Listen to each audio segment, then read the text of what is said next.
Hey there, everybody. Welcome back to Good Orderly Direction, Practical Tools of the Bible. Today we're talking about Numbers 11. History repeats itself. I'm your host, Dr. Donnelly Snipes.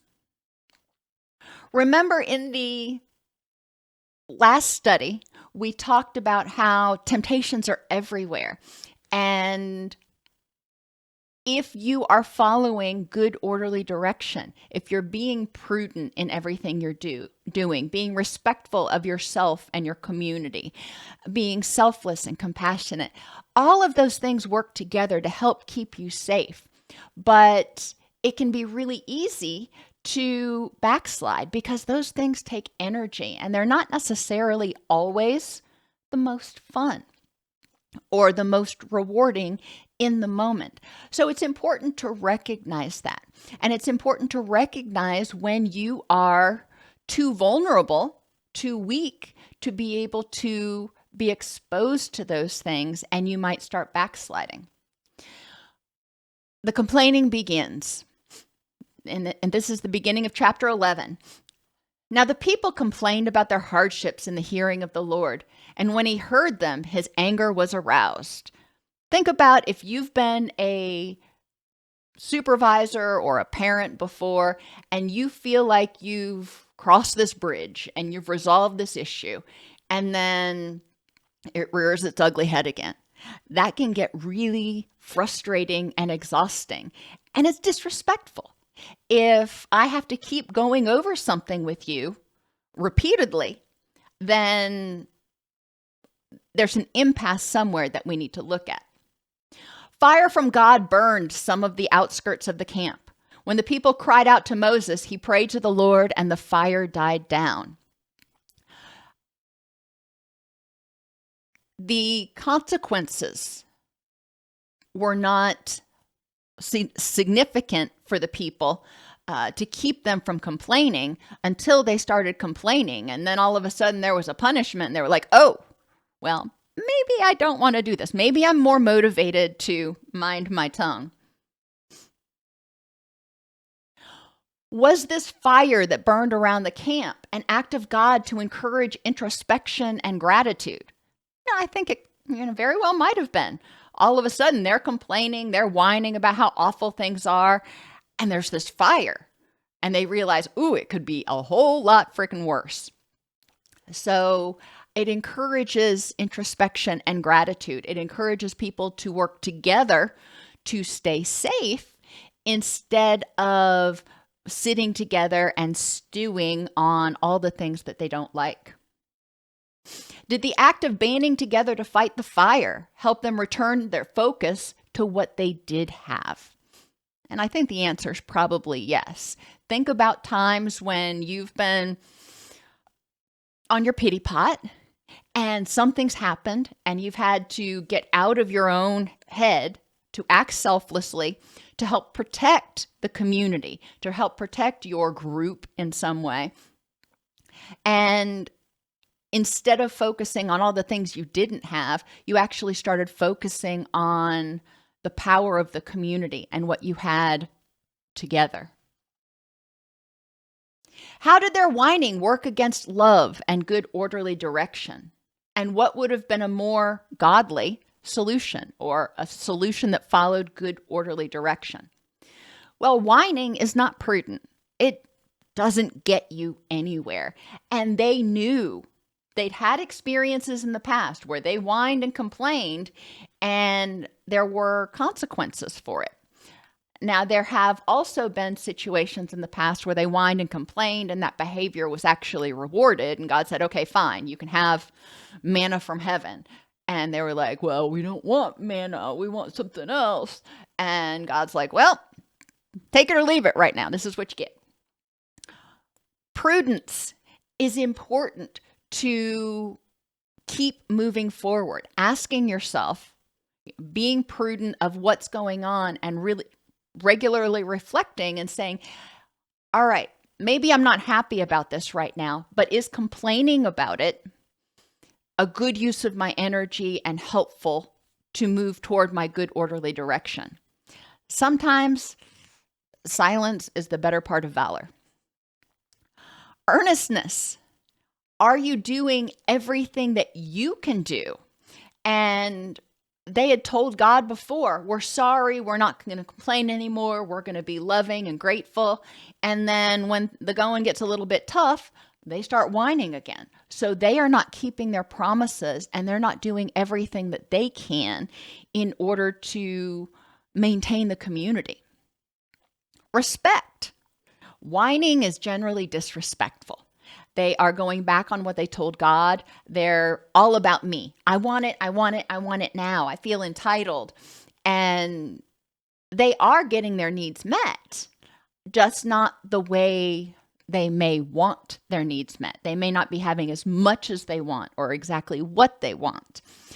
And being respectful also means in this situation being grateful and recognizing, hey, Moses, he's doing the best that he can do right now, and not complaining. Because what's Moses going to do? He can't suddenly make things happen. Only God can do that. So being respectful. Whining creates chaos and discontent within the community. So then that discontent, that anger has to go somewhere, which often is disrespect towards someone or something else. Minding your tongue and being grateful and aware of what you got. It shows respect for self and other. It shows self-respect because I'm not contributing to the problem, and I am acknowledging gratitude for what is, and I'm determining what can I do to make the situation better instead of expecting people to serve me. And it demonstrates respect for others because, again, you're not dragging them down with you. Forgiveness. Well, it's important when complaining begins, because it's going to happen. There are going to be a few weak links that are going to start the complaining, to forgive people when they start doing this. It doesn't mean let it go on. It means having compassion, forgiving them, and saying, all right, this is not the behavior we want to have going right now. And these are not behaviors that are going to help you move toward that land of milk and honey. So it's important to change up. You need to improve. I'm not going to hold it against you that you had a moment of weakness. I will forgive you. But let's talk about what needs to change. Endurance means courageously enduring the challenges. And their whining showed that they were not willing to endure some hardships. And yeah, they'd had a lot of hardships. Unfortunately, in life, there are people, through no fault of their own, just like Job when we get there, have to experience more hardships than others. And that's unfortunate. We also recognize that because the Israelites, it wasn't one person plucked out of a group and in the middle of the woods. It was an entire community that could support one another, that could show love and compassion for one another. So enduring, while it's hard, they weren't enduring by themselves, and recognizing the need to, again, sometimes just keep your mouth shut is important in order to get through things, because complaining isn't going to change it. If you're in pain, complaining isn't going to make that pain go away. If you are having complaining or giving in to those cravings, that ain't going to help the situation. Enduring that situation with courage until it passes, until it resolves itself, or until you figure out the next best thing. Having compassion with yourself. There are days when all of us have the desire to complain. I don't want to do it. I was having one of those days this morning. And it's okay. Having compassion for yourself, saying, yep, that's okay that you don't want to do it. You got to do it anyway. And acknowledging that you don't want to do it, figuring out how to nurture yourself and be loving and kind to yourself while at the same time doing what you need to do. Truthfulness. is also important, as is selflessness. Recognizing that the impact of your behaviors, if I'm complaining, what's the impact of my behaviors on everybody around me? And recognizing, stepping out, this is a big one for the complaining that the Israelites were doing. They were all about me. What did I do?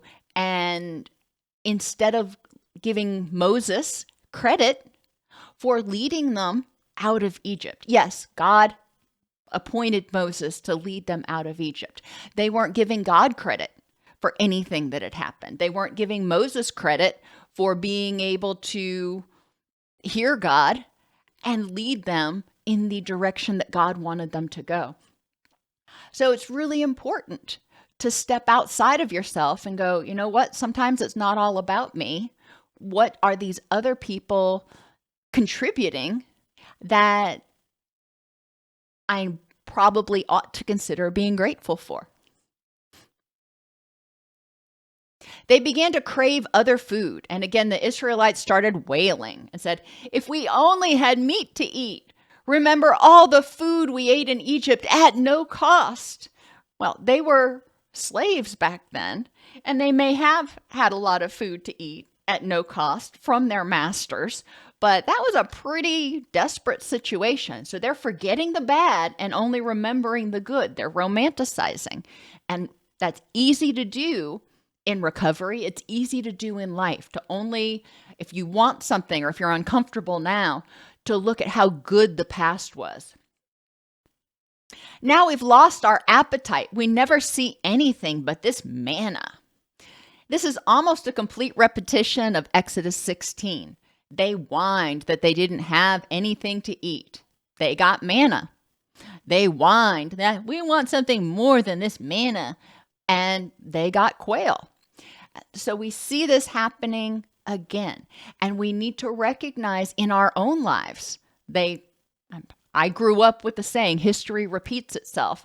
Well, we saw that even biblically, because the further away people get from discomfort of a situation, the less they remember about the pain, and the more they focus on romanticizing it and the good aspects.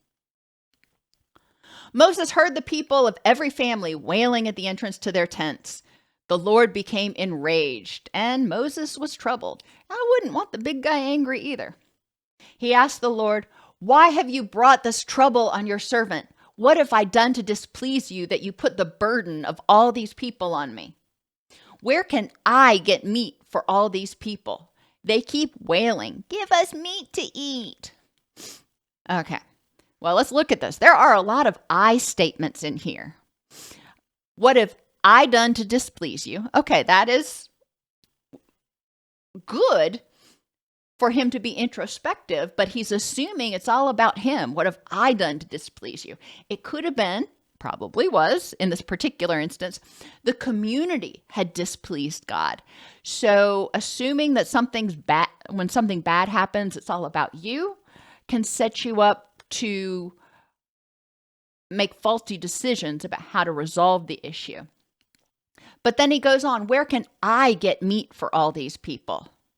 That shows a lack of faith in God. God's provided up until now. And instead of saying, will you give me meat for all these people? Or can you help me feed all of these people? He says, where can I do it? And it's up to God at this point. And he goes on, I cannot carry all these people by myself. The burden is too heavy for me. Ugh. I cannot carry all these people by myself. Think about the poem Footprints in the Sand. God is always there to carry us. Good orderly direction creates a community. In the New Testament, we call it the body of Christ, that is there to support one another. No one person is expected to do it all by themselves. But Moses, whether it's because of his ego or whatever is going on, suddenly he feels like it is all him. And he recognizes it's more than he can handle.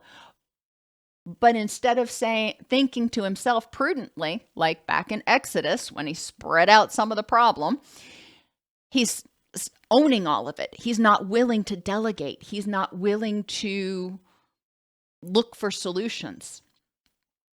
The Lord said to Moses, "Bring me 70 of Israel's elders who are known to you as leaders. I will take some of the power of the Spirit that is on you and put it on them. They will share the burden of the people with you so that you will not have to carry it alone." This too harkens back to Exodus 18, when Jethro advised Moses to appoint the judges to lessen his burden. We're not supposed to do it alone in life, in recovery, in any circumstance. We all have skills, tools, and talents, but none of us has all the skills, tools, and talents. Even if you have a particular skill or talent, you're probably not the only one. And can be helpful when the burden starts getting too much, instead of getting burned out, to delegate, to find other people that also share that talent and say, "Hey, I need your help here. I need you to carry a little bit of the load." Think about in business. If you're starting a private practice, for example, you start out as a single clinician, and then once your caseload is full, you can either keep a waiting list, and then you know that there are people out there who are in need and you're not meeting their needs, or you can hire another therapist. And that therapist has similar talents, and they can help you out. They can share in the burden. And then when they have a wait list, you bring somebody else on. It's a growth process. This is a little bit more sudden, with all of a sudden 70 leaders being given some of the Spirit that has been put upon Moses. But it's important to recognize the spirit of good, orderly direction. We can do this in our daily life. Instead of saying, "I have to do this all by myself and there's nobody to help me," taking some of that spirit and spreading it around, saying, we all need to work together. God continued, "Tell the people, consecrate yourselves in preparation for tomorrow, when you will eat meat. The Lord heard you when you wailed. 'If we only had meat to eat, we were better off in Egypt.' Now the Lord will give you meat, and you will eat it. You will not eat it for just 1 day, or 2 days, or 5, 10, or 20 days, but for a whole month, until it comes out of your nostrils and you loathe it, because you have rejected the Lord who is among you, and have wailed before him, saying, 'Why did we ever leave Egypt?'" So God got his feelings hurt. They were being disrespectful to him. They were being ungrateful to him. I think we've all been in that position at one time or another with a friend or a family member or a child. And it's important to recognize that sometimes as humans, our first reaction is to lash out. And that doesn't necessarily accomplish our goal. But God said, "Fine, you want it? You can have as much as you want and then some." We often make the mistake of longing for what we don't have instead of appreciating what we do. How do you see this today in politics, for example? Longing for what we don't have instead of appreciating what we do. Or, in other times when the situation was different. Moses had been doing his very best to follow God and have faith that he would give the people what they needed. God the Father felt rejected and disrespected, and in my opinion, this is not in the Bible, but in my opinion, he may have overreacted a little bit. Remember, God is an angry and wrathful God, and in several places, Moses says, "Please don't do this." Or, back in Exodus, God said, "I can't go with you. I can't be around those people." And Moses said, "We can't do it without you. Please come with us." So Moses acts somewhat as a mediator between God and the people. But in this case, God got angry, and, obviously rightfully so. He's God. We also need to see how human parents sometimes react this way. Back to scripture. But Moses said, "Here I am among 600,000 men on foot, and you say, I will give them meat to eat for a whole month? How is this possible?" Oh, I shuddered when I read that verse. The Lord answered Moses, "Is the Lord's arm too short? Now you will see whether or not what I say will come true for you." So Moses, again, he's in his I state. He's on his pity pot. He's not thinking clearly. He's not saying, what lessons did I learn from the past? What lessons did I learn from Jethro and spreading out some of this by appointing judges? He is caught in this spiral. He's not acting prudently. He's just trying to make it stop. He's in that fight or flee mode. Moses was losing faith and becoming arrogant at the same time. In New Testament, Matthew chapter 6 talks about, don't worry about what you're to eat, what you're to wear, because God knows what you need. And this isn't even occurring to Moses. He's not reflecting on all of the ways that God has helped them through the wilderness to this point. He is only focusing on what's going on right now and thinking, how can I as a human being change this situation? And so he's gotten completely away from relying on God to guide his thoughts and actions. So Moses went out and told the people what the Lord had said. He brought together 70 of the elders. When the Spirit rested on them, they prophesied, but did not do so again. However, 2 men, whose names were Eldad and Medad, had remained in the camp. They were listed among the elders, but did not go out to the tent. Yet the Spirit also rested on them, and they prophesied in camp. A young man ran and told Moses, "Eldad and Medad are prophesying in camp." Joshua, son of Nun, who had been Moses' aide since youth, spoke up and said, "Moses, my lord, stop them." Moses replied, "Are you jealous for my sake? I wish that all the Lord's people were prophets, and that all the Lord put his Spirit on them, and that the Lord would put his Spirit on them." Jealousy is a form of anger. Now, we see a lot of stuff going here. These 2 men who were left in the community started prophesying out of nowhere. And that could certainly be seen as witchcraft or something else. And you weren't supposed to prophesize. And so when they started doing that, that had to be kind of startling to the people that were around them. And they were worried that God would take offense and start punishing them. But Joshua also may have been worried that this person was, think about Miriam and Aaron rebelling against Moses. So think about, was Joshua worried that we had another rebellion getting ready to start against Moses? Joshua was very protective of Moses. Sometimes when we can feel afraid or angry when someone we love might be threatened in some way. Moses taught Joshua that the gifts of prophecy were from God, and he, Moses, was not the important one, only the messenger, and he wished everyone had these gifts. Think about, in your life, how much easier would life in the community be if we were all guided by good, orderly direction, if we were all guided by the Spirit?